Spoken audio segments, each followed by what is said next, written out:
Kita mulai dengan informasi pertama. Saudara Dinas Kesehatan Kota Banda Aceh telah mendistribusikan seluruh vaksin COVID-19 yang telah diterima dari provinsi ke seluruh fasilitas kesehatan yang ada di Kota Banda Aceh.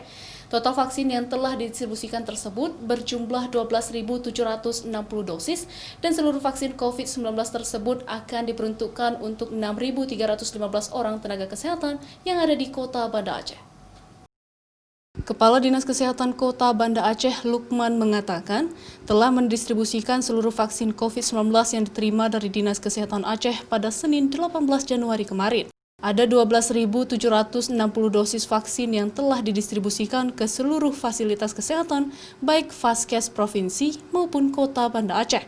Seperti ke Rumah Sakit Umum Zainal Abidin sebanyak 3.720 vaksin, Rumah Sakit Ibu dan Anak sebanyak 2.200 dosis, Rumah Sakit Jiwa 920 dosis, RSUD Meraksa 2.000 dosis, Rumah Sakit Kesdam 1.160 dosis, dan Poliklinik Bidokes Rumah Sakit Bayangkara sebanyak 200 dosis.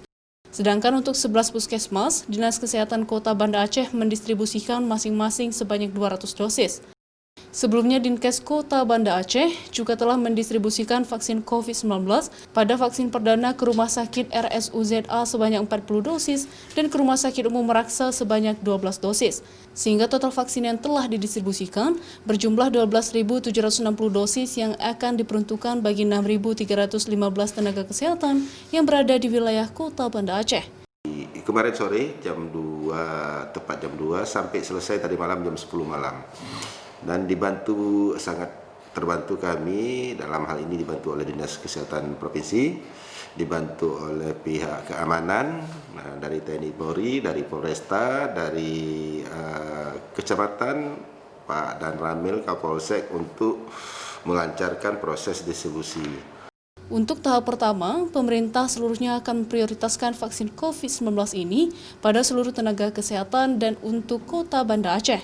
Pemerintah menargetkan akan dimulai pada hari Selasa, 19 Januari 2021. Sementara untuk masyarakat umum dijadwalkan pada Maret mendatang. Mustajab, Kompas TV, Banda Aceh.